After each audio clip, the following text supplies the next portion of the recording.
Okay, so what I want to do here, this is my level 1 kind of intro explanation on a couple things here. I want to go through the basic concepts of tuning, and then I want to go through the basic concept of vibrato, and then I want to talk about the intersection of those two concepts. Okay, so I'm going to teach this the way I would teach it in my sophomore class, and I don't mean that to sound condescending like I'm talking down to you. I just want to make sure that we are using the same language and the same terminology so that when I start shouting out angry things, you know what it is that I'm asking for. Okay? All right, so if you've ever sung or played an instrument into a digital tuner, okay? Here's usually what you'll see on a digital tuner. So if I go, oh, where'd my sound go? If I go, the first thing that'll happen, let me get this set up. The first thing that'll happen is the tuner will go, oh, I recognize that, that's called an A. And all of these little ticks, these are all called cents, C-E-N-T-S, or you can call them vibrations per second. Okay, not to go too deep into the physics, but you know, if this is a sound wave, one of these up and down waves makes up one vibration per second, and depending on how many of those waves your vibration have, that changes the pitch. So obviously the faster you vibrate, the higher your pitch is. So this right here, that is called 440 vibrations per second. It's literally exactly that number of vibrations. And as I up the vibration number, the pitch goes up. So each one of these ticks indicates one vibration per second. So I would go, and you can hear me match on the piano. I'm in tune, so the tuner's going to go, oh, zero. Zero meaning variation away from the intended pitch level. Now, I start going up. Misa, why don't you come out? And as I go, what? Can you just strike that note for me?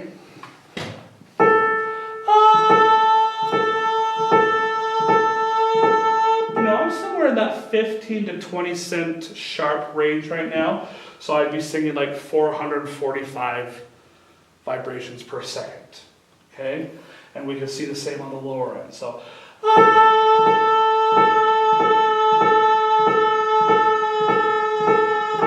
now we don't really, most of us do not have good enough ears to really tell within 5 to 10 cents. Around 10 we'll start hearing.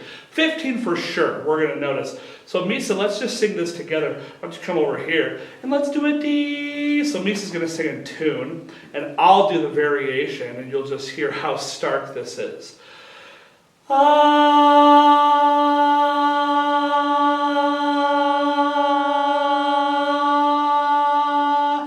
And as I get farther away from Misa, you can hear it start to buckle. And it would do that on the high end as well. Okay, I'm good for a sec with you. Okay, all right, so there is basic tuning. Now if we sing straight tone, it's pretty clear to our ears, where we're supposed to be. So how about oh, say can you see? Say can you see? It's pretty easy to see that I am, matching that vibration cycle. By the da, and it would be equally as stark as if I went, oh, say can you see? By the dawn's early light.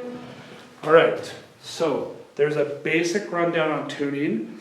Press pause, okay, that's the end of tuning. Now let's talk about vibrato, and I'm going to bring the two concepts together. So vibrato, if you go in the world of, music, academics, the vocal pedagogy world, they talk about vibrato as an oscillation of pitch. Oscillation, you might also use spin, okay? So what happens, like if I was to teach a basic level of vibrato, here's how you would start working on vibrato with a really young student. We would do it through pitch variation. So I would go, ah, and then we would have them very slowly and smoothly go intentionally out of tune and then back in tune. Ah,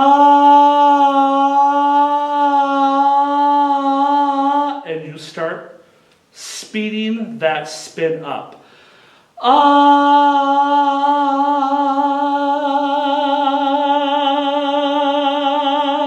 Now, when you get it moving pretty quickly, I don't know that we actually perceive it as intentionally going out of tune, but that is actually what it is. I'm not saying that pejoratively. It's not a bad thing.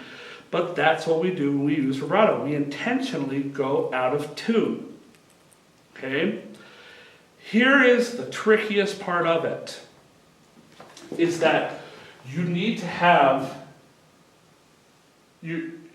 so let's say this is my pitch. Ba, I think that's a D flat. A D. So if I say ba, I am going to go out of tune on both the lower and the higher end. So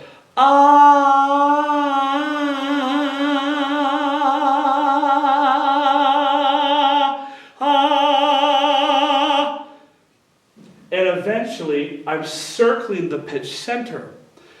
Here is the biggest trick, is that we need the high and low end of our vibrato to be equidistant from the pitch center. And this is kind of one of the biggest problems in most choral singers, is that we don't do this, but instead we do something closer to like this, where we hear the top little particle of our oscillation, we hear it hit the pitch center.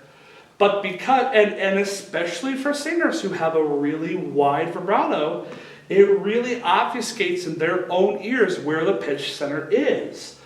So, where I'm supposed to be singing, Misa, will you come here? Where I'm supposed to be singing, this is my pitch center.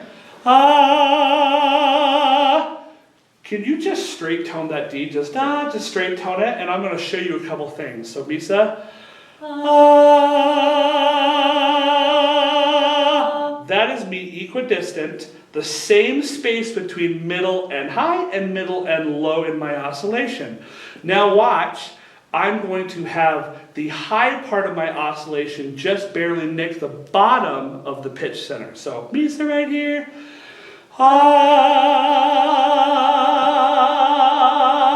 Now, somewhere in what I'm singing, there is somewhere, yes, I am touching her note.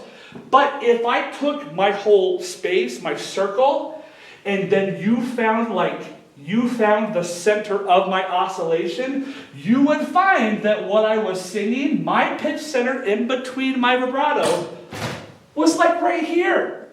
Okay? But because my vibrato is so big, I don't know that I even know that I'm flat, because I am hearing the correct note in there somewhere. So several years ago, I was doing a production of Die Fledermaus, the opera, and our director thought it would be interesting to have, there was a big party scene in this opera, and in the party, she thought it would be cool to bring in an actual opera singer to perform at the party in the opera, so like opera Inception. And it was an older singer who had a very, very wide vibrato, and it became really problematic. I just remember that the aria she was singing was in the key of F, and I know that she cadenced in F. The end of the song she was in F, and she was supposed to be singing in F.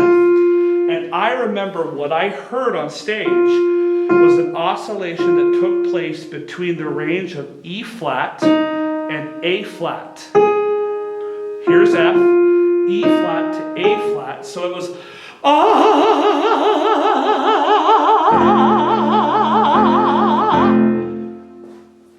And I don't know if what she heard was, I'm circling the intended pitch, but nowhere inside could I actually discern that F. So, okay, Misa, I need you to come back. So, sometimes when I teach this lesson, I get the response from some students. So you're saying to just stop using vibrato. That's not the answer. Here is what probably has happened. That over your history in singing, it's like we hit 9th grade and this magical thing starts happening in our voice, and basically we press the button and then we don't think anything about it. Like, oh, I have vibrato now. And we just become very, we're not conscious about its role in our singing and how it affects our singing. So I'm not telling you to stop using vibrato. I'm telling you to become conscious of what it's doing in your singing. Okay? So Misa, why don't let's do like the Star Spangled Banner. Okay? And I'm going to ask you to do mostly straight tone. Okay? And I'll do a straight tone too. And just watch how easy this is for us to match. Can we go lower? Okay, mostly even lower. Right there, okay? Go. Oh, say, can you see by the dawn's early light what so proudly we hailed at the twilight's last gleaming? Now, Misa went kind of shimmery tone, small vibrato. I went completely vibrato-less. Now, I'm going to go to a normal collegiate size vibrato. And my goal here is to keep my oscillation equidistant to the pitch center. And I'm not going to tell you what to do, you just got to do your thing, okay? But my goal is to keep my vibrato in tune. Go. Oh, say, can you see by the dawn's early light what so proudly we hailed at the twilight's last gleaming? Okay, now I'm going to do this example, this lopsided, where the top of my isolation hits the bottom of the pitch center, but if you found my pitch average, it is 50 to 20 cents below the intended pitch center. Okay, you do your normal thing, I'm doing bad example. Oh, say, can you see by the dawn's early light what so proudly we hailed at the twilight's last gleaming? Okay, so I hope you hear that. You have to kind of dig inside of my spin and find where my pitch center is within the oscillation I've created, and then find is it in tune or not, okay? All right, now hopefully we're using the same vocabulary. So when I say, I'm in rehearsal and I yell and I go, no, it's not either vibrato or tuning, it's both. This is what I'm talking about. Feel free to have a large spin, great, but it's got to circle in tune, okay? So what if I'm doing it wrong, but I don't know it, or what if I'm doing it wrong, and how do I improve? Well, maybe you do spend some time experimenting with straight tone, or maybe you go in and out between heavy spin and then straight tone, and then but really what you need to do here is when you're using vibrato, you find your pitch center and then say, is that pitch center in tune or not? Okay, that's the work we need to do. Okay, all right, we're done.